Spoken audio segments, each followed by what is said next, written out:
Alright, welcome back. Admiral Enright's Carnival Intoxica. Today we are continuing with our egg white cocktail tutorials.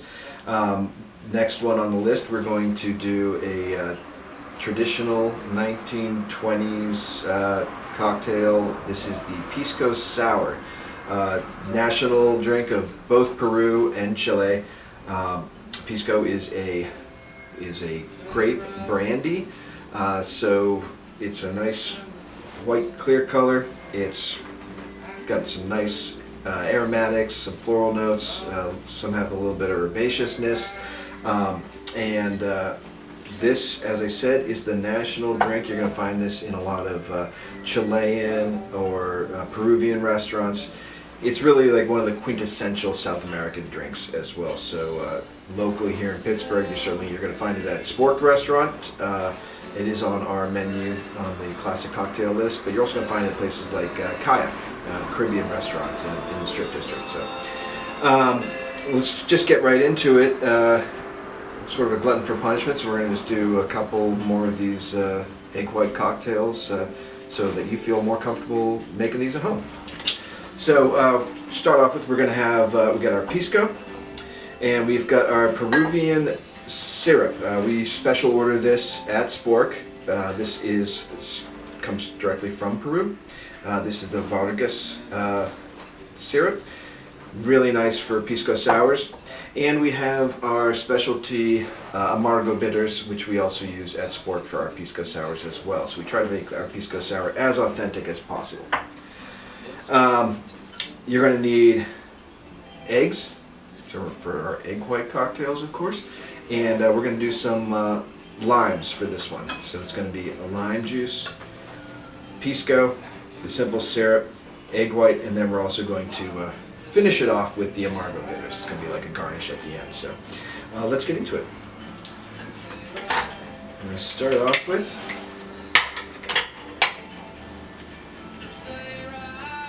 we're going to get out our shaker tins and our jigger. Always measuring. Don't forget to measure everything you do. With our shorter tin, we're going to start off by getting this egg in. Egg is the first thing you want to do whenever you do these cocktails. The reason for that is if you happen to crack the egg, some shell goes into the tin, you can just throw it out, start over again.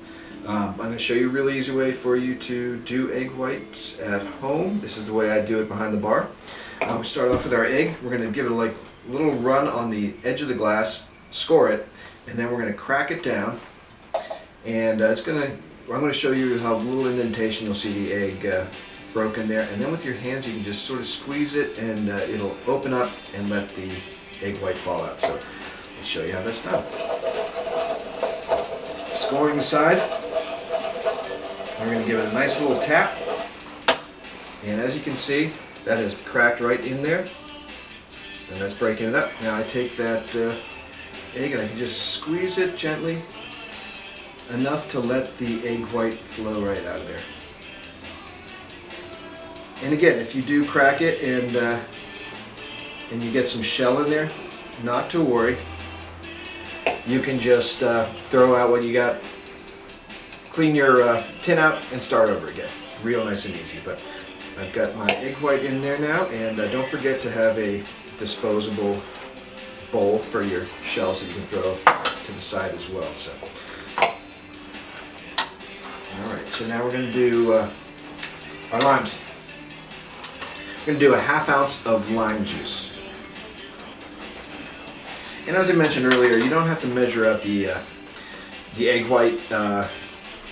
If you are doing it at home, if you have some egg whites pre-made, set aside, you want to do probably a ½ ounce to a ¾ ounce.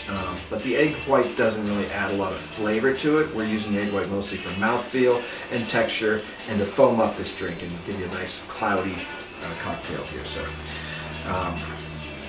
we've got our fresh limes, always important. Use limes that are fresh, no roses, no margarita mix. Try to get fresh ingredients every time you bring your cocktails at home. We're going to do a ½ ounce of our lime juice. Perfect. That's just half a lime for me here today. Thankfully I have some nice fresh limes that are producing some good juice here. Put that to the side. As you can see, I don't have a lot of space with all these ingredients, so just trying to get everything away, move to the side. So we're also going to do our ½ ounce of our Peruvian syrup here.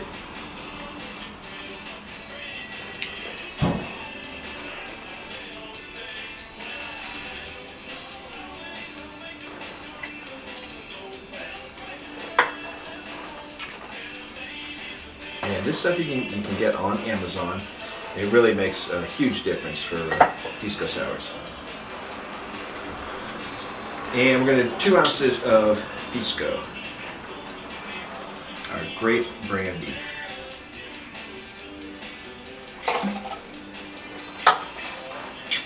Now, next up, we are going to do what is called a dry shake. And as I mentioned before as well, this with the egg white, it can get to be a little bit of a messy cocktail.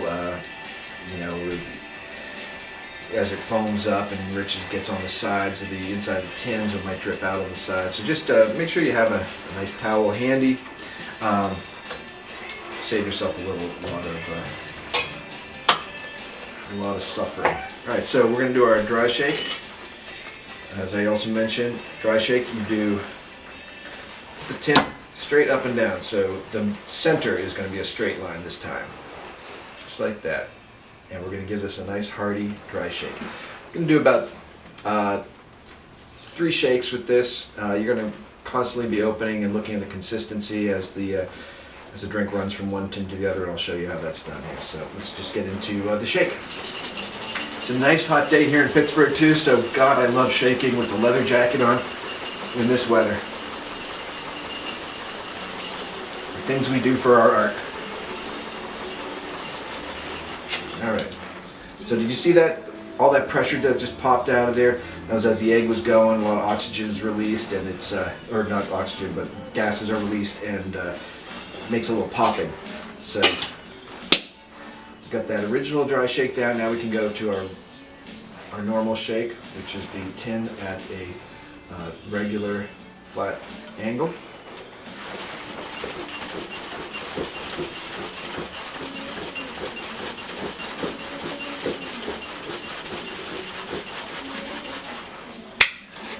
And I'm looking for that consistency between the 2 tins. It's a little light right now, so we're going to keep going. Sometimes you can add the syrup at the end afterwards. The syrup will kind of retard the process of getting that egg to foam up a little bit, so oftentimes I like to, whenever I'm doing an egg white cocktail, I like to add the syrup after I've done the shake with the citrus and the booze. It's a little trick of the trade. Just makes the original dry shake go a lot faster. Yeah, see, I'm going to have to do 4 shakes on this because I added the syrup.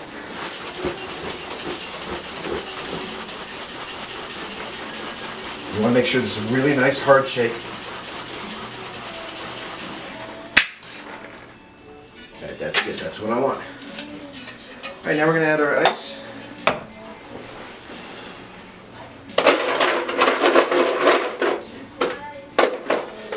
First, I want to move everything I have here into the smaller tin. And then I'll fill this tin up with ice all the way to the top.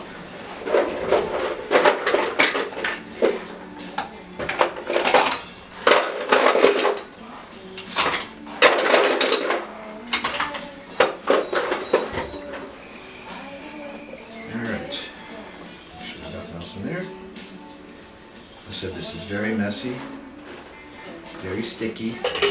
Got sugar, egg, all over this thing, so make sure you have your towel handy. All right, I'm gonna give it a nice hard shake.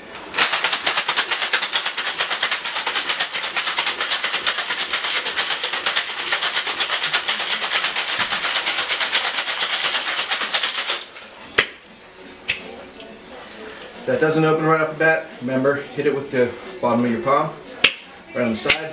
That'll release it.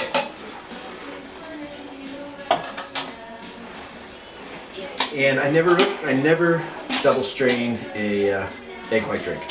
It's just my preference. A lot of people like to do it to make sure there's no shells in there, but if you've done a good job right from the beginning, making sure no shells go into the drink, into the mixing tin, you shouldn't have any problem. Just strain that right out.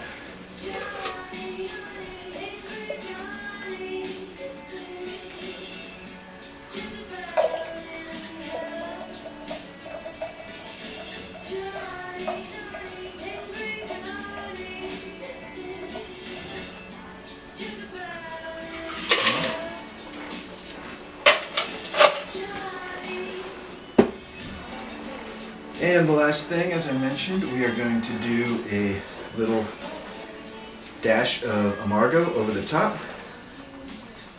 A couple drops. And then you can always take a straw, draw yourself a nice little design in there as well. It's delicious. It's a Pisco sour. So toast to Peru. Enjoy your Pisco sours at home.